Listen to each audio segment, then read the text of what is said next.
Reggae Just Extra with Ras Dennis. And cancer teach him a lesson. Cancer teach him a lesson. Because if him say him going to America, and if it wasn't cancer, he wouldn't have no chance in the music business. And cancer live in my hand, and then him betray cancer and deny cancer. The cancer have no right way to kill him. Lee Scratch Perry was a Jamaican record producer, composer, and singer noted for his innovative studio techniques and production style. Perry was a pioneer in the 1970s development of dub music with his early adoption of remixing and studio effects to create new instrumental or vocal versions of existing reggae tracks. My name is Ras Dennis, and I welcome you to another video by Reggae Just Extra. On today's episode, we shall be talking about his career and, of course, the issues he had with the Bob Marley's group. If today is your first time watching this channel, kindly subscribe, like, and hit the notification bell to keep updated on our latest video.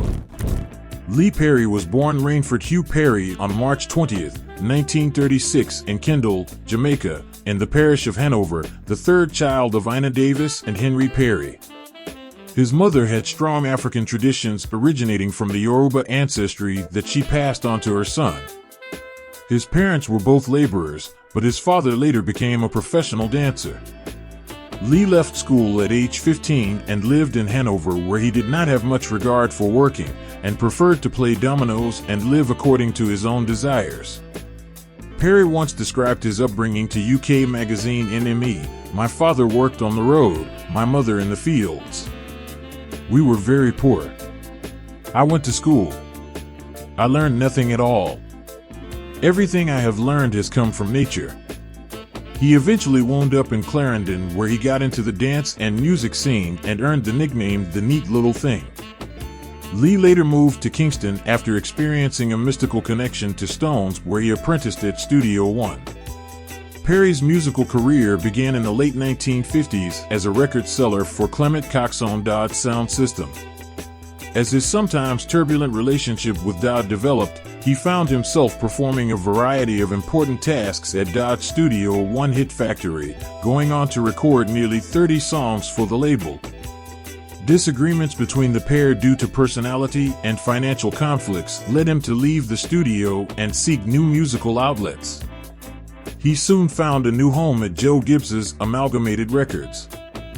Working with Gibbs, Perry continued his recording career, but, once again, financial problems caused conflict.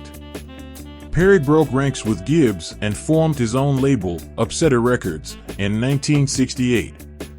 His first major single, People Funny Boy, which was an insult directed at Gibbs, sold well with 60,000 copies sold in Jamaica alone. It is notable for its innovative use of a sample, a crying baby, as well as a fast, chugging beat that would soon become identifiable as reggae. Similarly, his acrimonious 1967 single as Lee King Perry, Run for Cover, was likewise aimed at Sir Coxsone. From 1968 until 1972, he worked with his studio band The Upsetters. During the 1970s, Perry released numerous recordings on a variety of record labels that he controlled, and many of his songs were popular in both Jamaica and the United Kingdom, where his instrumental The Return of Django was a top 5 hit in 1969. He soon became known for his innovative production techniques as well as his eccentric character.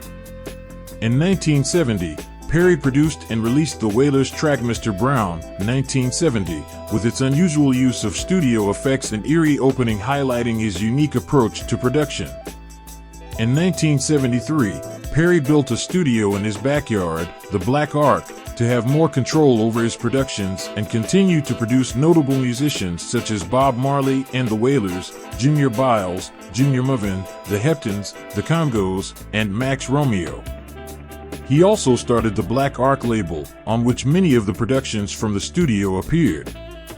With his own studio at his disposal, Perry's productions became more lavish, as the energetic producer was able to spend as much time as he wanted on the music he produced.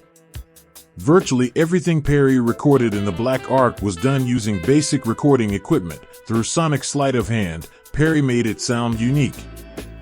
In 1973, Perry's relationship with the Wailer crashed after he unlawfully sold the right to their music to a major label in England. The Wailers then released a hit song, Trenchtown Rock, in which Perry considered it as an insult to him. Perry further accused Bunny Wailer of encouraging Bob Marley diss him in the song. Trenchtown Rock, big fish or sprat, you reap what you sow, and everyone knows now, don't turn your back, give the slum a try, never let the children cry, 'cause you got to tell Jah why you are. But in his defense, Perry said if he didn't pirate their music to expose them, the Wailers wouldn't reach anywhere. Perry wasn't happy not just with Wailers, but also with all the artists at that time, including the Congos. The reason why the studio did have to burn is because the studio has been polluted with unholy spirit, and God didn't like that, and the only way to cleanse yourself from unholy spirit is to use fire. Power, the fire is a higher power that can burn evil, and like the fire plan to burn down Babylon. So those spirit inside the ark was negative spirit, negative people in a different body. They look like human being, but they was not human being. It was like demons, even like the Congo. The Congos was demons in the flesh. So I was mixing good and evil spirit together in the ark, and then I have to burn it down to get rid of what I created. Because I thought I was creating 100% righteousness, but it wasn't. By 1978, stress and unwanted outside influences began to take their toll. Both Perry and the Black Ark quickly fell into a state of disrepair. In 1979, Perry's wife left him, taking his children. He set about covering every inch of his studio walls with cryptic glyphs and crosses drawn in magic marker. Then he burned the Black Ark to the ground. He later said he destroyed his studio because someone had stolen a rubber ball from his mixing desk. During the first half of the 80s, it seemed his breakdown was complete. There were reports of him drinking gasoline mixed with blackcurrant juice. He worked sporadically, and what work he accomplished was uneven and uninspired. After the demise of the Black Ark in the early 1980s, Perry spent time in England and the United States, performing live and making erratic records with a variety of collaborators. His career took a new path in 1984 when he met Mark Downey, with whom he worked on the 1986 album Battle of Armageddon for Trojan. It was not until the late 1980s when he began working with British producers Adrian Sherwood and Neil Fraser, who was better known as Mad Professor, that Perry's career began to get back on solid ground again. Perry also attributed a later resurgence of his creative muse to his decision to quit drinking alcohol and smoking cannabis. In his earlier days, the act of producing for Perry was a frenzied and ritualistic one, where he stated that he blew smoke into the microphone so that the weed would get into the song. Perry stated in an interview that he wanted to see if it was the smoke making the music or Lee Perry making the music. I found out it was me and that I don't need to smoke. He remarried in 1989, and his new wife, Swiss businesswoman Miri Rug, who took over management of his career, moved him to Zurich.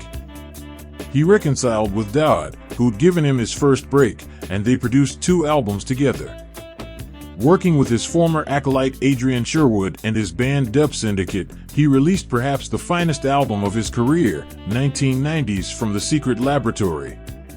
In 1998, Perry reached a wider global audience as vocalist on the track Dr. Lee, Ph.D. from the Beastie Boys album Hello Nasty. In 2003, Perry won a Grammy for Best Reggae Album with the album Jamaican E.T. In 2004, Rolling Stone ranked Perry number 100 on their list of the 100 greatest artists of all time. He teamed up with a group of Swiss musicians and performed under the name Lee Perry and the White Belly Rats, and toured the United States in 2006 and 2007 using the New York City-based group Dub Is a Weapon as his backing band. In 2008, Perry reunited with Adrian Sherwood on The Mighty Upsetter. Between 2007 and 2010, Perry recorded 3 albums with British producer Steve Marshall, who he met at Pyramid Arts Development in Hackney. The albums featured performances by Keith Richards and George Clinton. 2 of these albums, End of an American Dream, 2008, and Revelation, 2010, received Grammy nominations in the category Best Reggae Album. In August 2012, it was announced that Perry would receive Jamaica's 6th highest honor, the Order of Distinction, Commander Class. In 2015, his new studio in Switzerland, The Secret Laboratory, was damaged by a fire that also destroyed his stage costumes and unreleased recordings. A couple of weeks prior to his death, Perry released his last song, No Bloody Friends. The song was a collaboration with Ralston, and it was released on August 13, 2021. Perry's final album was with New Age Doom, titled Lee Scratch Perry's Guide to the Universe, 2021. Perry's final dub production was for Sly and Robbie vs. Roots Radix, The Dub Battle, 2021. The song was The Gates of Dub with Max Romeo and the Roots Radix Band, produced by Hernan Don Camels Fortsini. Perry died on August 29, 2021 at the Noel Holmes Hospital in Lucia, Jamaica, from an unspecified illness at the age of 85. Kindly leave your thoughts in the comment section down below, and I'll see you again very soon for another video. However, until we meet again, please subscribe, like, and hit the notification bell to keep you updated on our latest video. Much effort is made to ensure all materials and Reggae Gist Extras videos fall within the guidelines of fair use. No copyright infringement is intended. If you are or represent the copyright owner of any materials accidentally used in this video and have an issue with its use, please contact me, Ras Dennis, and I will respond as soon as possible. Many thanks for watching Reggae Gist Extra with Ras Dennis.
Ooh.